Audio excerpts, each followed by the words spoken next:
नमस्कार, मैं अभिषेक उपाध्याय। आप देख रहे हैं टॉप सीक्रेट। आखिरकार 9 अक्टूबर के बाद ऐसा क्या हुआ है कि बहन जी बहुत ज़्यादा अलर्ट हो गई हैं।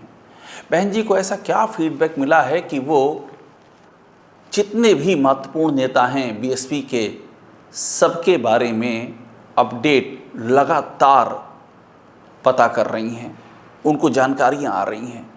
आखिर 9 अक्टूबर के बाद ऐसा क्या बदल गया है, क्या चेंज हुआ है 9 अक्टूबर के बाद, ये बड़ा सवाल है।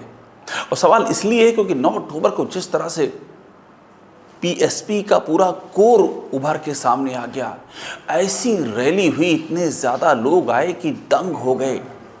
जो बीएसपी के राजनीतिक प्रतिद्वंदी हैं वो भी ये कह रहे हैं, सामने नहीं कह पा रहे हैं तो दबे स्वरों में कह रहे हैं कि ये जो भीड़ आई है ये ऑर्गेनिक भीड़ है, इसे कोई लाया नहीं है बसों में और ट्रेन के ज़रिए ट्रांसपोर्ट करके नहीं लाए, ये लोग अपने आप आए हैं। और ऐसे में ये अब लगने लगा है कि बीएसपी का जो कोर है, जो लंबे समय से सोया पड़ा हुआ था, वो जाग गया है। तो 9 अक्टूबर को जो लोग बहन जी की रैली के मंच पर बैठे हुए थे, क्या उनमें से कुछ ऐसे भी लोग हैं जिन्होंने ये जो कोर निकल करके सामने आ गया है बीएसपी का, इसको आने वाले चुनाव में जीत की गारंटी मानते हुए अभी से टिकटों का खेल शुरू कर दिया है क्या? क्योंकि ये अपने आप में आप ध्यान देंगे तो आपको समझ में आएगा, ये 9 अक्टूबर का की जो तस्वीर है, इसका इम्पैक्ट बहुत गहरा गया है। आप कहीं भी बैठ जाइए, बीएसपी के बारे में बातें कीजिए, जो अभी तक ये कहते थे कि बीएसपी स्पेंट फोर्स से अब कुछ बचा नहीं है, वही कह रहे हैं कि नहीं, हमने समझने में भूल की है, बीएसपी में बहुत दम है अभी। और ये सबको समझ में आ रहा है कि ये होता है पार्टियों के साथ, कि ऐसा लगता है कि वो ख़त्म हो गई हैं, ऐसा लगता है कि उनका कोई नाम लेवा भी नहीं बचा है, और उसके बाद वो पार्टियां वापसी करती हैं। ऐसा एक नहीं, कितनी बार कितनी ही पार्टियों के साथ हो चुका है, उदाहरण की कमी नहीं है। और इसीलिए इस बात पर बार बार ध्यान दिया जा रहा है कि ये जिस तरह से पूरा का पूरा सैलाब उमड़ा है, क्या कुछ लोग इसको भुनाने की कोशिश कर रहे हैं? बहन जी ने आखिरकार 9 अक्टूबर के बाद और 16 अक्टूबर के बाद अभी हाल में जाकर के शमसुद्दीन राइन को क्यों निकाला? ये सवाल यहीं से शुरू हो रहा है। क्या वजह थी बहन जी ने अपने उस विश्वस्त सहयोगी को, जिसको कि 9 अक्टूबर के मंच पर बिठाया था, एक झटके में बाहर कर दिया? ये बड़ा सवाल है। और आप याद कीजिए, 9 अक्टूबर को बहन जी की जो रैली थी लखनऊ वाली, शमसुद्दीन राइन उसमें बैठे हुए थे, मंच पे बैठे हुए थे। मैं उनका परिचय दे दूं, बहन जी ने हाल ही में उनको कानपुर और लखनऊ मंडल का प्रभारी बनाया था। इसके पहले वो पश्चिम में प्रभारी थे। इतना महत्वपूर्ण दे दिया था कानपुर और लखनऊ मंडल, करीब बताया जा रहा है 2 दशक से वो बीएसपी के साथ जुड़े हुए थे। फिर 9 अक्टूबर वाला कौन सा फीडबैक बहन जी के पास पहुंचा कि 16 अक्टूबर तक चीज़ें ठीक थीं? बहन जी ने उस मीटिंग में भी, जो इंटरनल मीटिंग हुई, वहाँ भी शमसुद्दीन राइन मौजूद थे, और बहन जी ने जिम्मेदारी सौंपने की बात कह दी, और बड़ी महत्वपूर्ण जिम्मेदारी। लेकिन वो फीडबैक 9 अक्टूबर का क्या था जो धीरे धीरे क्रिस्टलाइज हो रहा था, जो पूरी शक्ल में उनके सामने आ रहा था, और जो उनको पता चल गया और उन्होंने एक झटके में शमसुद्दीन राइन को बाहर कर दिया? यही है असली कहानी कि बहन जी के पास जो फीडबैक आ रहा है 9 अक्टूबर के बाद, वो फीडबैक क्या है। हरी बात मैं आपको और बता दूं, जो अखबारों में छप रहा है कि शमसुद्दीन राइन बहन जी का फ़ोन नहीं उठा पाए तो बहन जी नाराज़ हुई और उनको निकाल दिया। हमारे सोर्सेज ये कहते हैं ये बात पूरी तरह से निराधार है, इसका कहीं कोई वजूद नहीं है, ये एक तरफा बात फैलाई जा रही है। फ़ोन ना उठा पाने के चलते किसी को निकाल देना, वो भी जो 2 दशक तक आपकी पार्टी के साथ में जुड़ा हुआ हो, जो 9 अक्टूबर को रैली में के मंच पे शामिल रहा हो, जो 16 अक्टूबर की मीटिंग का हिस्सा रहा हो, उसको निकाल देना सिर्फ इसलिए कि फ़ोन नहीं उठा पाया। और वो भी बहन जी जैसी नेता, जो उत्तर प्रदेश की 1-2 बार नहीं 4 बार मुख्यमंत्री रह चुकी हैं, जो बीएसपी की राष्ट्रीय अध्यक्ष हैं, बीएसपी का जो मूवमेंट जो देश भर में फैला है उसमें उनकी अहम भूमिका है, वो ऐसे फ़ोन ना उठा पाने के चलते एक बार में किसी को निकाल दें, ये किसी को समझ में नहीं आ रहा। और हमारी जानकारी कहती ऐसा हुआ भी नहीं है। कहानी कुछ और है, कहानी बहुत सीधा सा है। देखिए, शमसुद्दीन राइन को जो निकाला गया उसमें अनुशासनहीनता की बात लिखी हुई है, और ये अनुशासनहीनता कि लाइन बहुत बड़ी है, इसमें बहुत कुछ शामिल है। सवाल यही उठ रहा जो मैंने अभी आपसे कहा कि बहन जी के पास इनपुट क्या आ रहे थे। बहन जी के पास इनपुट ये आ रहा था, मैं आपको अंदर की कहानी बता रहा हूँ, कि 9 अक्टूबर के बाद कुछ लोग इस पार्टी में जो बड़े इंपॉर्टेंट पदों पर हैं, उन्होंने अभी से अनुशासन तोड़ना शुरू कर दिया था। और उसकी पहली कड़ी है टिकटों को लेकर के, दायित्वों को लेकर के अपनी ओर से बात शुरू कर देना कि भाई अब चूंकि 9 अक्टूबर को इतनी भीड़ आ गई है, सबको लग रहा है कि बहन जी इस बार 27 में कोई चमत्कार कर सकती हैं, कोई मोजज़ा हो सकता है, तो अभी से डील शुरू कर देना। जो हमें अंदर से खबर आ रही है हमारे पास बीएसपी के सोर्सेज से कि ऐसे बहन जी के पास इनपुट आ रहे हैं, और ख़ासतौर पर वो लोग जिनको बहन जी ने लाइमलाइट में लाया है, जिनको बहन जी ने जिम्मेदारियाँ दी हैं, जो पब्लिक को दिखे हैं कि देखिए ये इन पर बहन जी ने भरोसा किया है, उनमें से कुछ ऐसे लोग हैं, सब नहीं, कुछ जो इस भरोसे को तोड़ने पर आमादा हैं। और इसीलिए बहन जी को जैसे ये जानकारी मिली तो पहला जो ख्याल उनको आया वो यही आया कि 9 अक्टूबर को इतनी सफल रैली हो गई है, कंटिन्यू बैठक पे बैठक कर रही हूँ मैं, 16 अक्टूबर को किया, 19 अक्टूबर को किया, इतना बढ़िया प्लान बन गया है, कार्यकर्ता ग्राउंड पे जुट गया है, जो अलग अलग मंडल हैं उनमें हमारी गतिविधियाँ तेज़ हो गई हैं। और ऐसे में इस 9 अक्टूबर की रैली के हवाले से कुछ ऐसे भी लोग हैं जिन्होंने अभी से जड़ें काटना शुरू कर दी है, अपने पंख पसारना शुरू कर दिए। बहन जी तुरंत उनकी छटनी करने में देर नहीं लगा रही।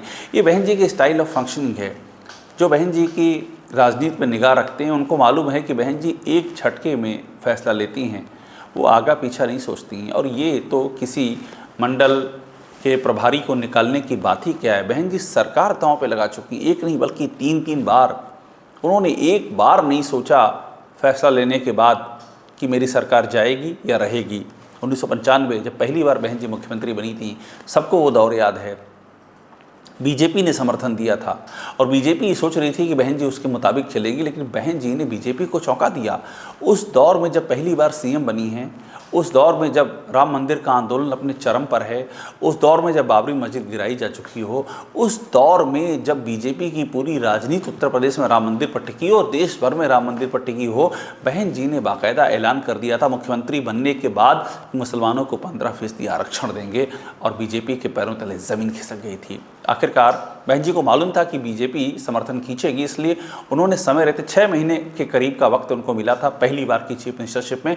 उस 6 महीने में उन्होंने अंबेडकर गांव में सड़कें मजबूत करना, बिजली पहुंचाना और जो ज़मीनों के पट्टे हैं, ये सारे काम करने शुरू कर दिए। उनके वोटर के पास मैसेज चला गया कि ये हमारी चीफ मिनिस्टर हैं, ये हमारे लिए काम कर रही हैं। एक बहुत बड़ा बहन जी ने अचीवमेंट उस दौर का ये था। और 97 जब सेकंड टाइम सरकार बनी आई, सेकंड टाइम भी वो जब मुख्यमंत्री बनी, तब भी सेकंड टाइम में समझौता था कि 6 महीना बहन जी और फिर 6 महीना कल्याण सिंह यानी कि बीजेपी। बहन जी ने 6 महीना निभाया, उसके बाद सत्ता उन्होंने ट्रांसफ़र भी कर दी। ऐसा नहीं था कि सत्ता उनको ट्रांसफ़र करने में कुछ आनाकानी थी। 6 महीने बाद उन्होंने सत्ता ट्रांसफ़र कर दी, कल्याण सिंह मुख्यमंत्री बन गए। लेकिन बहन जी को ये पता चला कि ये तो जो बीएसपी के सोर्सेज बताते हैं, ये तो हमारे ही जो कोर वोट बैंक है उस पर चोट करने की कवायद शुरू कर दी है बीजेपी ने। बहन जी ने 1 महीने से कम समय में समर्थन वापस ले लिया। ये बात अलग है कि कल्याण सिंह ने सरकार बचा ली और किसी तरह से बीएसपी के कुछ विधायक टूट गए, कांग्रेस के विधायक टूट गए। और बड़ी बात यह कि कांग्रेस 1996 में बीएसपी के साथ मिलकर लड़ी थी।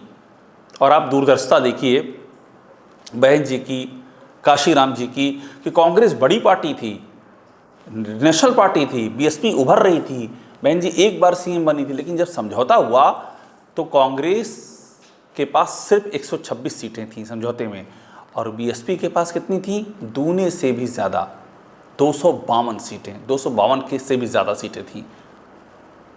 256 सीटें थीं जितना मैं याद कर पा रहा हूँ।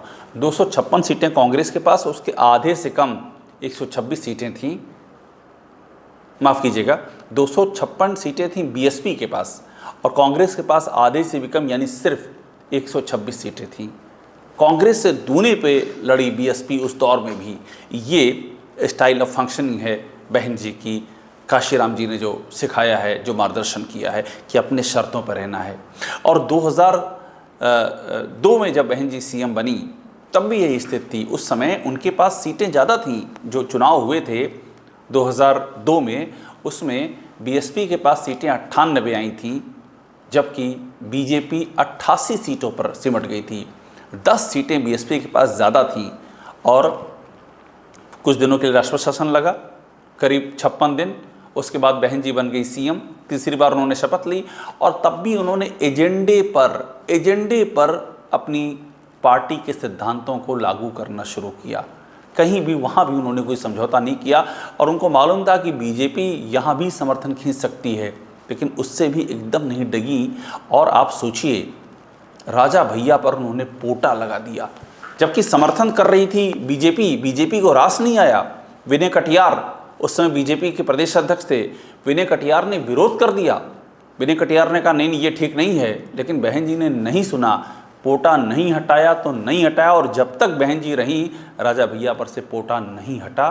बहन जी की जब बाद में हुआ वही कि समर्थन वापस ले लिया बीजेपी ने और सरकार चली गई। मुलायम सिंह यादव आए, उन्होंने पोटा हटाया, बहन जी ने नहीं हटाया। और उसके बाद 2007 में तो अपने दम पर पूरी सरकार चलाई। तो ये उनकी स्टाइल ऑफ फंक्शनिंग है और इस दौरान वो बड़ी अलर्ट हैं। अभी हाल ही में मुनकाद अली, एक और चेहरे जो 9 अक्टूबर की उस रैली में शामिल थे, मुनकाद अली से भी उन्होंने मेरठ मंडल का प्रभार ले लिया है। पूरा रिस्ट्रक्चरिंग कर रही हैं और कहीं भी कोई इनपुट मिल रहा है तुरंत एक्शन ले रही। तो आप ये मान लीजिए 9 अक्टूबर की जो रैली है वो एक तरह का टर्निंग पॉइंट है, उसमें एक मोमेंटम जनरेट हुआ है और उस मोमेंटम के नाम पर अगर कोई कहीं भी सौदेबाजी करने की कोशिश कर रहा है तो बहन जी उसको लेके बहुत अलर्ट हैं, तुरंत एक्शन ले रही हैं। और हमारी जानकारी ये कहती है अभी ये एक्शन जो हुआ है ये सिर्फ झांकी है, असली पिक्चर अभी बाकी है। बहन जी अपनी पार्टी में एक बड़े पैमाने पर सफाई अभियान भी चलाने जा रही हैं ताकि जो क्रीम है वो क्रीम निकल करके बाहर आए और बीएसपी 2027 में चमत्कार कर सके। ये उनकी सोच है और इसी लाइन पर बीएसपी आगे बढ़ रही है। टॉप सीक्रेट को देखते रहिए, लाइक कीजिए, सब्सक्राइब ज़रूर कीजिएगा।